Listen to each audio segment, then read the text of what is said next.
everybody's got a chance to escape from this. The white people, the African people that have to struggle against colonialism, and don't require me to fight against racism, because you ain't that damn important.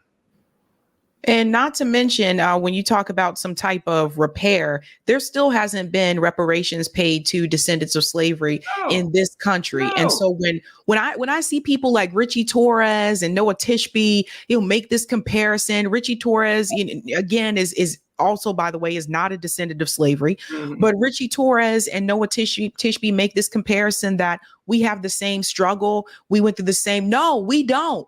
No, we didn't go through the same thing. You received some type of repair. You received reparations. Descendants of slavery have never received reparations till this day. Our people have not been made whole. So I hate when people make that comparison, because there is a big difference. We went through systemic injustice in this country. We still have to go through systemic injustice in this country, whether it's the education system, the criminal justice system, the court system, policing system, the healthcare system. When you talk about the communities that have bad water, most of the time it's the poor Black communities, and sometimes poor white communities as well. But most of the time it's poor Black communities or indigenous communities. So the thing is that we have never been made whole. And it's interesting to me how our politicians can just jump the gun and they can move mountains urgently when it comes to Israel. Not even people in this country, but when it comes to Israel. But when it comes to descendants of slavery, they give the same response every time. We need to look into it. We need to do a study about it, when the study and the research has already been done. You've just defined colonialism. That's what you've just defined. You're talking about all these issues that impact us. That is colonialism. At one point, Karl Marx talked about how capitalism got started, and he defined this thing he called the primitive accumulation of capital. Because you got to say, how did it get started? Did Jesus bring it? Did Muhammad bring it? Where did the hell did this thing start from that gave white people and all in Europe all the resources of the world at our expense? And Marx says that in order to understand this, there's this primitive accumulation of capital that was not a consequence of capitalist production, but a starting point. He said that starting point was turning Africa into a warren for the commercial hunting of black skins. It was in turn the indigenous people in the Americas into the mines, bringing up gold and silver. It had to do with East India, that is India, and something like, I think, 50 million people in India died as a part of what England did, etc., to create the whole damn system. It's a system that rests upon, and Marx mischaracterized it when he called it the primitive accumulation of capital, because even that is a statement that made us objects of somebody else's history. We're not there to make history for Europe. We have our own existence, our own agency that we're fighting for, and the indigenous people have been fighting. There's so many people who have been disappeared through this process. There's so many islands, out there where there used to be indigenous people, like in Haiti. There used to be indigenous people. They've been disappeared. And given an opportunity, they'll disappear everybody in the world to keep this thing afloat. And that's one of the things that they're trying to do with us. And that's why we have to be so conscious of our own interests as we move forward. It's so conscious. And I'm not saying this as some kind of race nationalist. I'm not a race nationalist, but we have to bring some kind of science into this discussion. Can we explain the world? Can we understand it without throwing chicken bones? Can we understand it without, the good reverend saying, somebody made a good speech and that's why it happened? Are there objective basis for being able to understand what is happening in the world and how we got to be where the hell we are now? That will instruct us in terms of how to get out of where we are now. I had a question for you as well, Chairman, because I see this happening a lot, especially within the Western left, especially. But one of my questions is, what do you say to those who particularly espouse to be on the left, who say that we should not talk about race or identity as a means to try to unite the left around just class? What would you say in response to those who really just want us to pull back on this talk about race? That's really interesting, because that's been forever the case. And what we say is the real class question is concentrated in the colonial question. Colonialism. You want to look at, that's why when you see the state acts to oppress people and coerce people, and the sharpest expression of the state. When we talk about the state, we're talking about this whole, a setup of police and prisons and court system and jails and all of that. When you see the concentration of state power, you're looking at the concentration of where the class issue is sharpest. Where do you see that at? You see that that's the Black communities, the Mexican communities here. You see that even in the world. The U.S. is not attacking Greece. They're attacking Palestine. They're attacking other peoples around the world, because in the global sphere, and what has happened with the advent of the colonial mode of production, for the first time in history, there is a world economy came about through us. That there was no world economy before they start dispersing us all around the world. That's where the whole colonial apparatus comes from. That's why there's a Venezuela. That's why there's a Cuba, Jamaica, all these other places, because of the dispersal of African people to these places and setting up a colonial, the colonial system, etc. So this is the class question. And what you're doing is avoiding the class question and trying to secure your place on the pedestal of the oppression of the colonized peoples of the world. We invite you. We want you to join in this class struggle with the oppressed, with the colonized, and what have you. Some years ago, Amilcar Cabral, I'm sure you're familiar with Cabral, who was a revolutionary leader out of Guinea in Africa, and which was under colonial domination by the Portuguese. And the Portuguese left was to always complain and say to Cabral, that stop fighting against colonialism, say fight against fascism, which was affecting the Portuguese people, right? Fight against fascism. If you fight against fascism, then that will destroy colonialism. And Cabral said, I don't know about that. He said, we oppose fascism wherever it rears its head, but we know this for sure. If you destroy colonialism, fascism will fall. And so this year, they're facing the 50th anniversary of the so-called Carnation Revolution, when Portuguese fascism fell. You know when Portuguese fascism fell? 7 months after the Declaration of Independence by Guinea. So this is the central question. When the French communists were opposed to the liberation of Vietnam, opposed to the liberation for a long time, opposed to the liberation of Algeria, the French communists, the French left, they were all opposed to it. And so this is what we've had to fight all this time, because they're trying to preserve their location on this pedestal.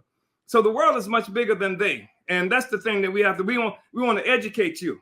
We want to educate you and give you an opportunity to come on the right side of history, because we're going to make this movement. We're going to win our freedom, and there's nothing you can say to stop it. You're not doing anything on your end to keep making it unnecessary for us to do this. We're having to do this because the left isn't doing it, right? If the left was doing it, we wouldn't have to do this, right?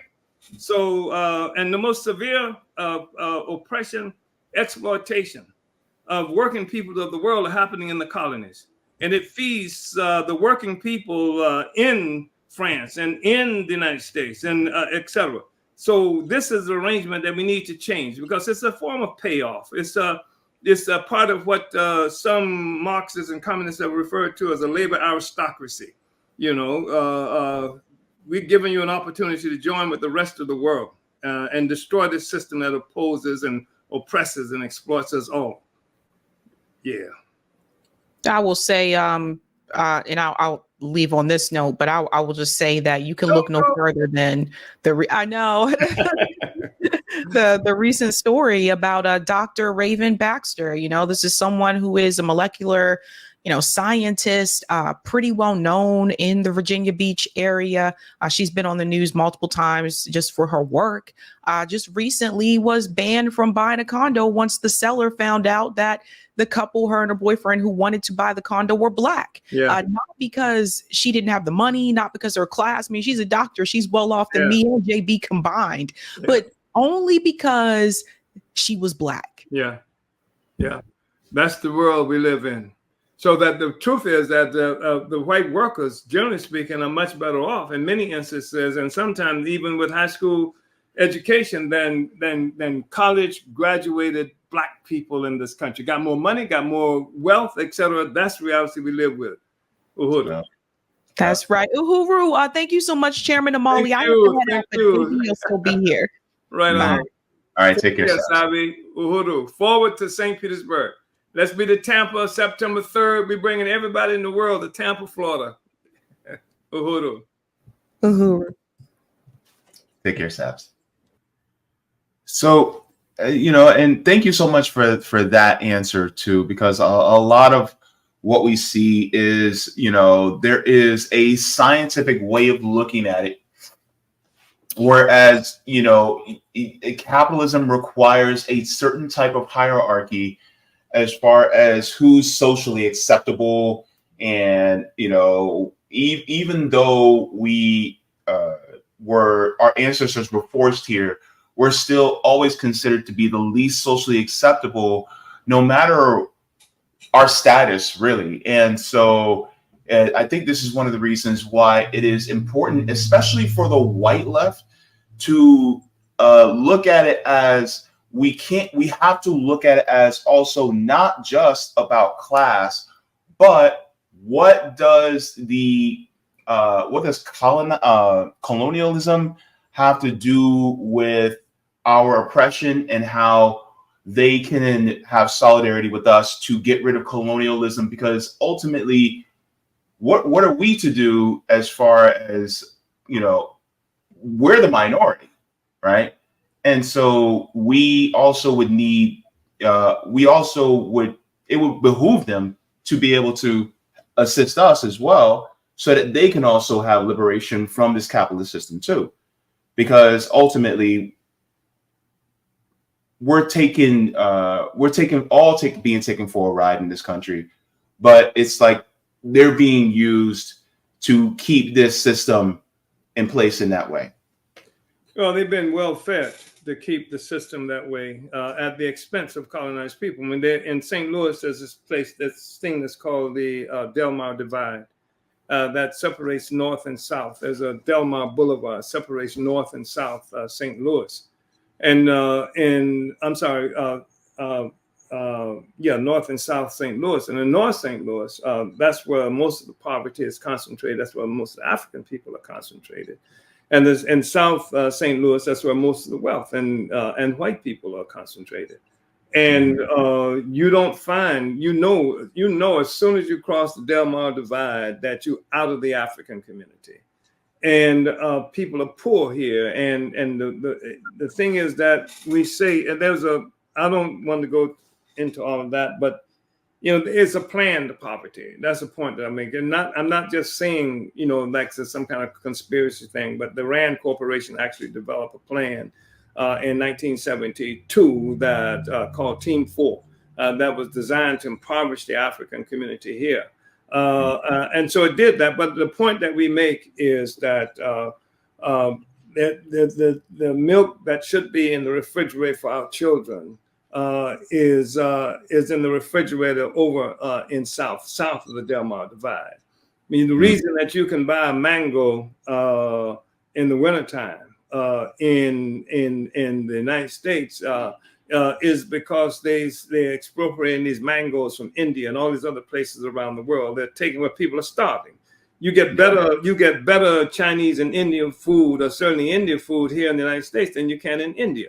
The thing is, as it's hooked up to a single kind of social system. And that's the thing that we really try to help people understand, that you're looking at a mode of production. It's not just a lot of different colonialism. It's one colonialism. It's one world connected to a single process of producing life that everybody participates in. It's a parasitic process, and it benefits the colonizers. And all white people are colonizers, and doesn't mean that all of them. And that's why we want to offer them an opportunity. You don't have to be a colonizer. You cannot not be white, but you can. And there's not enough tanning booths and stuff like that and dreadlocks you can grow to change that. You can't change that, and that's all right. But you don't have to be a colonizer. And that's the thing, that you don't have to be party to sucking the blood of everybody else around the world. That's one thing. The other thing that's important for us is that there are almost 2 billion African people in the world who've been separated at gunpoint. That Africans in this country along with the indigenous people in this country, are the only people who did not come here looking for a better way of life. We lost a better way of life as a consequence of coming here. And the ones who brought us here got a better way of life at the expense of the indigenous people, at the expense of us and everybody else. We are trying to unite all of the oppressed, all of those people, to fight to change our circumstance, our conditions. And African people are spread throughout the world. We have this movement, this party, the Uhuru movement, doesn't just exist inside the United States. We're in the Caribbean. We are England. We are in France. We have footprints in places like Germany and Belgium. We are in South Africa, in the townships in South Africa. You won't see us on CNN, but we are in the townships, organized the most oppressed and impoverished sector of the population in South Africa. We're in Namibia. We are in Ghana. We are in Zambia. In Sierra Leone, and all these other places, because we say one Africa, one nation, and that's been forcibly split up, dispersed, and what have you. And because of that, it's been easy to just steal every damn thing from us. Everybody has had an Africa plan except Africa since Garvey. With Garvey, we had an Africa plan. But France has an Africa plan, even though it's being shattered today. You can see in places, Nigeria and other places. The U.S. has an Africa plan, even though it is troubled right now because of the resistance of the people. Turkey has an Africa plan. India has an Africa plan. And we too have an Africa plan that involves Black people all around the world, recognizing that the 12 million square miles of wealth and resources in Africa is the birthright of every living Black person on the planet Earth. And I think that's extremely important, because much of the concentration of colonial powers that we see happening revolve around Africa. There's not a single modern economy that could survive without the resources they steal from Africa, whether that's cobalt, coltan, silver, and all these other stuff that's necessary to keep computers and airplanes and cell phones operating. It's Africa. That's the critical place, and that belongs to African people.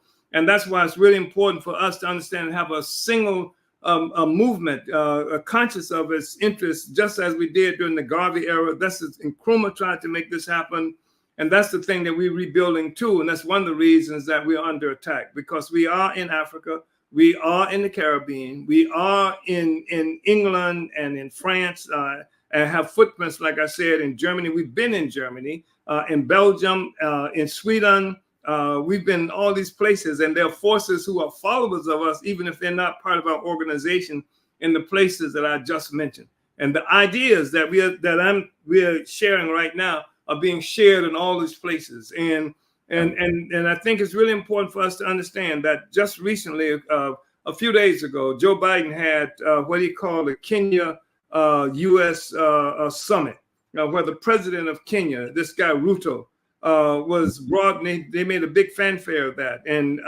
And people who are part of the Democratic apparatus, they were saying that one of the reasons that Biden did that is because he is losing Black support in this country. And so him being with this Black man from Kenya, somehow helps to show up his base, and which is recognition on his part, that other than Lloyd Austin, other than the other people talking about in the military. It's an expression on their part of recognition, the connection that Black people and the sympathy that Black people have for each other all around the world.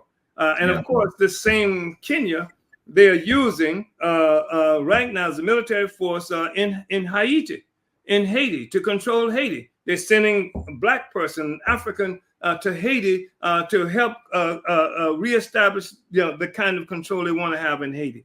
This is the stuff we are stuck with, that we are dealing with, and clear we are, on this. And I'm not a race nationalist. I was in younger days, but I really believe that I have achieved a level of scientific understanding and of the system that holds us and locks us in this insidious kind of death grip that will not allow us to have a future ever. Our children will have no future ever. We will be humiliated forever. They'll take us to their courts just for standing up. Who ever heard of it being legal under slavery, freedom to be legal? That's an extraordinary concept, to be legal. And I would remind people that they put Nat Turner on trial when they captured him. They put him on trial. They convicted Nat Turner in their court when they captured him in 1831, I think that was. And Turner said that they said you're guilty. I don't feel guilty. And the thing is that if they had freed Nat Turner in that trial, if it's possible to conceive a not guilty verdict in that trial, Nat Turner still would have been enslaved. Yeah. And that's the relationship that we're looking at right now. So we need to organize. We need to really, really organize to achieve agency as Black people, and finding, the best kinds of allies that we can in the world in this process, and especially people who suffer from colonialism like us, and all these white people on these campuses and other places who want to be on the right side of history, help them to understand what they're looking at when they see Palestine is something that's right across the railroad tracks, across the freeway in the cities that they live in right in this country. Yeah. It's interesting also because you just made me think about, because they recognize seeing ourselves in other people, because I think it was Dr. Ruha Benjamin. She was the valedictorian in 2001 for Spelman College. And she gave a speech recently saying that Black faces in high places aren't going to save us. And one of the things I think that the United States government especially recognizes is that if they see a Black face, but they're also talking about liberation, that is dangerous. This is why they have to have people like Lloyd Austin. They had to have people like Colin Powell. They had people like Condoleezza Rice. They had to have people like Barack Obama in power. Yes. And to show that, wait, we can also serve you guys too, but you're going to do it in a colonial way. Yeah. I wanted to share this really quick, because this is why they see people like yourself, people like myself, we're so dangerous, is because if we're not only a Black face, but we're also talking about true liberation, that makes us dangerous. And here is Maurice Bishop. You probably heard this before, but this is for our audience so they can see. The real reason for all of this hostility is because some perceive that what is happening in Grenada can lay the basis for a new socio-economic and political path of development. They give all kinds of reasons and excuses, some of them credible, some utter rubbish. There's an interesting one that we saw very recently in a secret report of the State Department. I want to tell you about that one, so you can reflect on that one. That secret report made this point, that Grenada is different to Cuba and Nicaragua. And the Grenada Revolution is in one sense even worse, I'm using their language, than the Cuban and Nicaraguan revolutions, because the people of Grenada and the leadership of Grenada speaks English. And therefore can communicate directly to the people of the United States. They said that 95% of our population is Black, and they had a correct statistic. And if we have 95% of predominantly African origin in our country, then we can have a dangerous appeal to 30 million Black people in the United States. The real. So, I think that when I saw that, I was like, oh. Yeah, we had a relationship with the New Jewel movement even before they went to power. We had a relationship with the New Jewel movement. You're absolutely correct. This is why this was the movement that they succeeded ultimately in crushing. This movement was not an anti-racist movement. It was an anti-colonial movement. And when Maurice Bishop was talking, he was recognizing the fact that the oppressor recognizes that colonized people, Africans in particular, have the ability to speak to each other and work on a single accord. And that's absolutely true. Yeah, Bishop was a profoundly significant force in the New Jewel movement that they had was powerful, and he was right on point. And that was more or less a sentiment that existed within the African liberation movement everywhere that he just expressed and that I'm expressing to you right now. Mm-hmm. Yeah.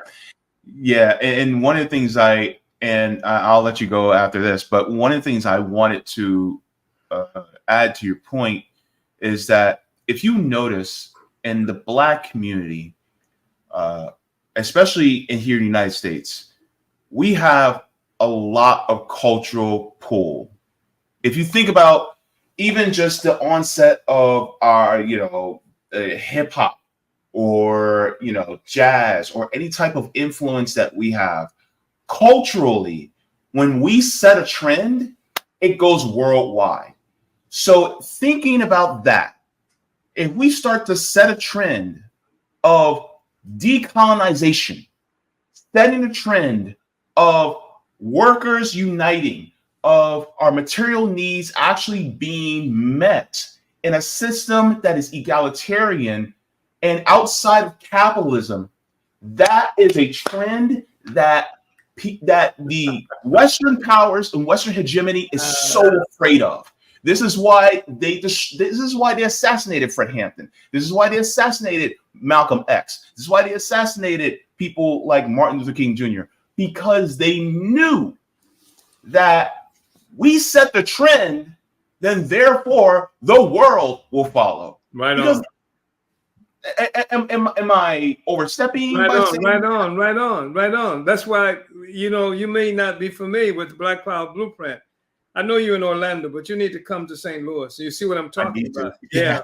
And we have something like 52 independent economic development programs. We have, that's part of what it is they're trying to attack. We've created markets in food deserts. We've created food markets. We have created the ability. We've destroyed and rebuilt housings here in St. Louis as an example. And we're not saying that we some petty bourgeois like developers, but we're saying all of this is a negation of colonialism and the colonial power. This is you have to see what I'm talking about because it's hard for me to explain it. Go to handsoffuhuru.org. And I think you'll be able to see some of the projects that they are attacking when they attack us. It's this independent development. It's this independent development that's really, like a problem for them that makes it necessary for them. We say there's no such thing as a food desert, it's a power desert. So we brought farmers market there, and we create a situation where African people can begin to do trade with each other, and so the money can begin to circulate in our communities. We've created a record, what do you call it?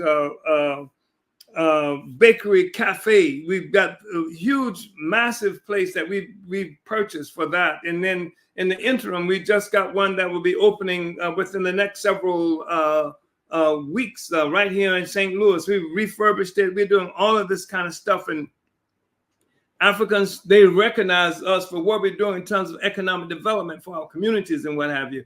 This is what they don't want. They don't want to be able to show there's an alternative, that you don't have to be on your bellies all the time crawling and, etc.